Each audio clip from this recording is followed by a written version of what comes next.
আসসালামু আলাইকুম। সবাই কেমন আছেন? আশা করি সবাই ভালো আছেন। সো আজকে আমি চতুর্থ শ্রেণীর অধ্যায় ১ বড় সংখ্যা ও স্থানীয় মান এই অধ্যায়টি নিয়ে এসেছি। সো আজকে আমি এই অধ্যায়টির প্রথম পর্ব নিয়ে আলোচনা করব। সো সবাই মনোযোগ সহকারে দেখেন। আচ্ছা, আমি প্রত্যেকটি ক্লাস করার আগে একটা নোট রাখি। নোটটা কিন্তু সেম, কারণ এই নোটটা কিন্তু সবার জানা উচিত এবং নোটটা পালন করা উচিত সবার ক্ষেত্রে এটা প্রযোজ্য।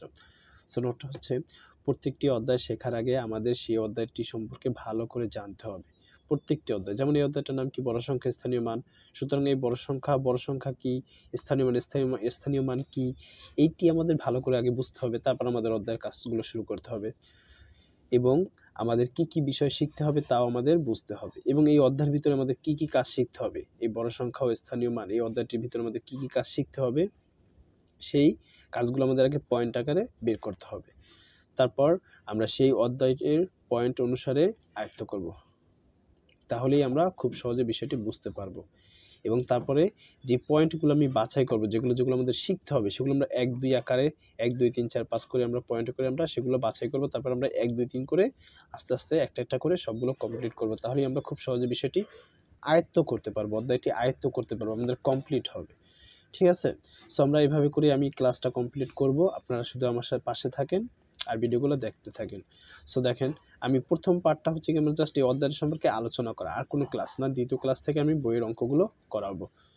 সো দেখেন, এই পুরো অধ্যায়টার ভিতরে প্রথম অধ্যায়ের ভিতরে 6টা পার্ট আছে, 6টা পার্টে বিভক্ত বইয়ের ভিতরে। তো পার্ট 1.1 আছে 5 অঙ্কের সংখ্যা, 1.2 আছে 6, 7 ও 8 অঙ্কের সংখ্যা কমার ব্যবহার। টোটালি এই দুইটা পার্ট আমরা এক ক্লাসেই শেষ করতে পারবো। 8 অঙ্কের সংখ্যা আমরা জানতে পারলেই হবে। ঠিক আছে? 8 অঙ্কের সংখ্যা তৈরি করব আমরা। ঠিক আছে? পার্ট 1.3 সংখ্যা রেখা, আমরা সংখ্যা রেখা খুব ভালো করে বুঝবো। সংখ্যা রেখার ক্লাস একটা হতে পারে, দুইটা হতে পারে, কারণ প্র্যাকটিস যত বেশি থাকবে ক্লাস দুইটাও হতে পারে।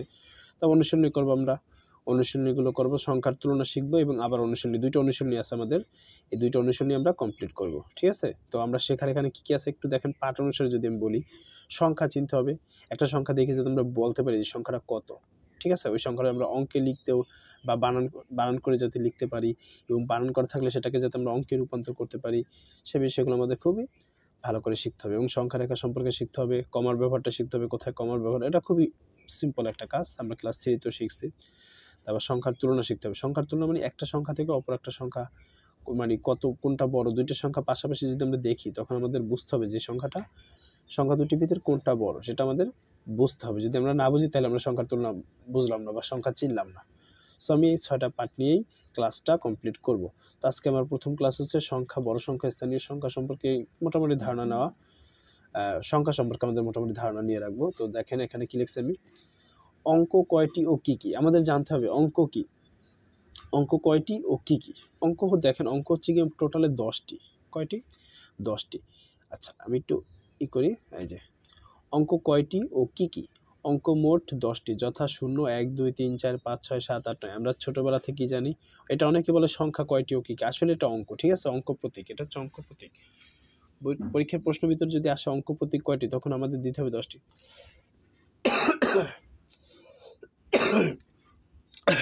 সরি। আচ্ছা, অঙ্ক প্রতীক কয়টি ও কি কি? অঙ্ক প্রতীক হচ্ছে 10টি, 0, 1, 2, 3, 4, 5, 6, 7, 8, 9। আচ্ছা, অঙ্ক 2 প্রকার। কয় প্রকার? 2 প্রকার। এক হচ্ছে সার্থক অঙ্ক, 2 হচ্ছে সাহায্যকারী অঙ্ক। সার্থক অঙ্ক কয়টি? সার্থক অঙ্ক 9টি। এই যে অঙ্ক 10টা আমি বলছি, যে 10টি অঙ্ক, এই 10টি আবার 2 প্রকার, একটা সার্থক অঙ্ক, একটা সাহায্যকারী অঙ্ক। সার্থক অঙ্ক মানে 1 থেকে 9 পর্যন্ত, এই 9টা হচ্ছে সার্থক অঙ্ক, আর 0 হচ্ছে সাহায্যকারী একটা অঙ্ক। বুঝতে পারছেন? আচ্ছা, সো আমরা জানলাম অঙ্ক কয়টি। আচ্ছা, এখানে আরেকটা প্রশ্ন আছে অলরেডি, সো আমি একসাথেই বুঝাই। এই দেখেন, আরেকটা প্রশ্ন কি আছে, সংখ্যা কয়টি ও কি কি। সংখ্যা বহু, যার কোনো শেষ নেই। আপনি কি লিখবেন বলেন? 1, 2, শূন্য বাদে, শূন্য কিন্তু আপনি সাহায্যকারী সংখ্যা, শুধু শূন্য লিখতে পারবেন না, শূন্যের আগে পরে কোনো সংখ্যা দিয়ে বসাতে হবে, তাহলে আপনি সেটাকে সংখ্যায় পরিণত করতে পারবেন। সংখ্যা দেখেন, 1, 2, 3, 4, 5, 6, 7, 8, 9, 10, 11, 12, 11 লিখি নেই, যাই হোক, 12, 14, 15, 16 যাই বলেন আপনি, এরপর থেকে সব সংখ্যা। একটা কথা আপনাদেরকে বলি, এই প্রত্যেকটা অঙ্ক, এই শূন্য বাদে প্রত্যেকটি অঙ্ক কিন্তু এক একটি সংখ্যা, কিন্তু এই এক একটি সংখ্যা কিন্তু এক একটি অঙ্ক নয়, কারণ সংখ্যা কিন্তু অধিক আর অঙ্ক কিন্তু মোট 10টি, সীমাবদ্ধতা আছে, কিন্তু এই সংখ্যার কিন্তু কোনো সীমাবদ্ধতা নাই। সুতরাং প্রত্যেকটা অঙ্ক কিন্তু সংখ্যা হতে পারে, কিন্তু সব সংখ্যা অঙ্ক হতে পারে না। ঠিক আছে, তো আপনি যাই লেখেন সবই সংখ্যা, যাই লেখেন সবই সংখ্যা, কিন্তু শুধু শূন্য লেখলে সেটা সংখ্যা হবে না, সেটা গণনা করা যায় না। এই জন্য সেটাকে সাহায্যকারী সংখ্যা। যেমন আপনি শূন্য ব্যবহার করে আপনি 10 বানাতে পারেন, 20 বানাতে পারেন, 30, 40, 50, 60, 70, 100, 200 এভাবে করে আপনি সংখ্যা তৈরি করতে পারেন, কিন্তু শুধু শূন্য লেখলে সেটা কোনো মান হবে না। সেটা যদি 10টা শূন্য দেন তাহলে তার কোনো মান হবে না। সুতরাং আমরা এই যে অঙ্ক এবং সংখ্যা এই দুইটা বিষয় বুঝতে পারছি। অঙ্ক কি, সংখ্যা কি বুঝতে পারছি। আচ্ছা, কমেন্টের মাধ্যমে জানাবেন যে আপনারা বুঝতে পারছেন কিনা।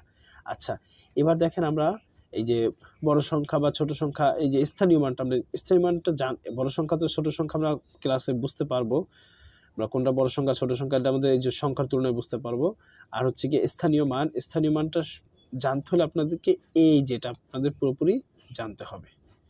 ঠিক আছে, এটা জাস্ট একটু দেখবেন, এটা মুখস্থ করতে হবে। এটা দেখবেন একটু সাজানো কীভাবে লিখছি, একক, দশক, শতক, হাজার, অযুত, লক্ষ। এই যে এটা 8 স্থানীয় মান কত? এটা হচ্ছে 8 একক, এটা হচ্ছে এককের ঘরে আছে।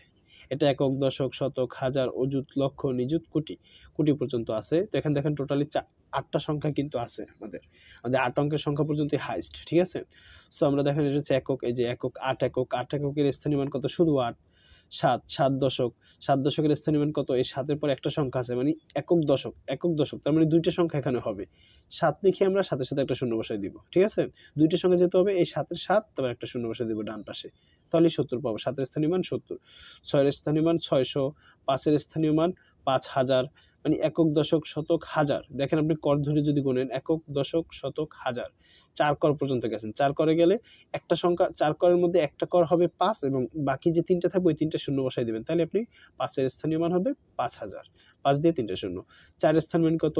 আপনি যদি বলেন 2-এর স্থানীয় মান কত, তুমি একটু যদি খেয়াল করেন, এই 2 লেখার পরে বাকি যে কটা সংখ্যা আছে ওই কটা সংখ্যা শূন্য হবে। ঠিক আছে, এটা জাস্ট নর্মালি একটা বুঝাই, মানে যে আপনি যে সংখ্যার স্থানীয় মান বের করবেন তার ডান পাশে যে কটা সংখ্যা থাকবে সে কটা আপনাকে শূন্য বসাতে হবে, এভাবেই স্থানীয় মান বের করা হয়। তাছাড়া একটা বইয়ের নিয়ম হচ্ছে গিয়ে একক দশক পড়া। যেমন 3-এর স্থানীয় মান আমরা একক দশক পড়বো, একক, দশক, শতক, হাজার, অযুত, লক্ষ। লক্ষের ঘরে আসছি আমরা, কয় করে আসছি দেখেন তো একটু? 6 করে আসছি। 6 করে আসলে আপনি 3টা লিখবেন, 6 নম্বর করে 3 লিখবেন, আর বাকি 5টা করে শূন্য বসাই দিবেন। তো সুতরাং এই দেখেন 3 দিয়া 5টা শূন্য বসাই দিছি, সুতরাং 5 লক্ষ। সুতরাং এই হচ্ছে, এগুলো আপনার মুখস্থ করবেন। একক, দশক, শতক আমি এখানে বলে দিছি যে একক, দশক, শতক, হাজার, অযুত, লক্ষ। একটু করি, এই যে একক, দশক, শতক, হাজার, অযুত, লক্ষ, নিযুত, কোটি। আপনি মুখস্থ করবেন একক, দশক, শতক, হাজার, অযুত, লক্ষ, নিযুত, কোটি। একক, দশক, শতক, হাজার, অযুত, লক্ষ, নিযুত, কোটি। একদম মুখস্থ করে ফেলবেন। ঠিক আছে, আপনাদের যদি এইগুলো সব লিখে রাখবেন, যা যা লিখেছি আমি সেগুলো আপনার খাতায়, একটা নোট খাতায় লিখে রাখবেন। আর যদি মনে করেন যে আপনার লিখতে সমস্যা হচ্ছে তাহলে আমাকে কমেন্টে জানাবেন, আমি আপনাকে যে কোনো আমার ডেসক্রিপশনে আমি আমার হোয়াটসঅ্যাপ নাম্বারটা দিয়ে রাখবো, সেখানে আপনি আমাকে নক দিবেন, আমি এটার স্ক্রিনশট আপনাকে দিয়ে দিব, এটার পিক আমি আপনাকে দিয়ে দিব। ঠিক আছে, সো ভিডিওটি কেমন লাগলো সবাই আমাকে কমেন্টের মাধ্যমে জানাবেন। এবং দ্বিতীয় পার্ট, এই যে এটাকে ছিল কিন্তু পর্ব 1, এটা কিন্তু পর্ব 1 ছিল। ঠিক আছে, আমি দ্বিতীয় পর্বে কিন্তু বইয়ের কাজ করব, মানে বইয়ের ভিতর যে অনুশীলনী যে পার্টগুলো দেওয়া আছে, পার্টের ভিতর যে কাজগুলো আছে সবগুলো করব, অনুশীলনী পর্যায়ে একদম A to Z শেষ করব।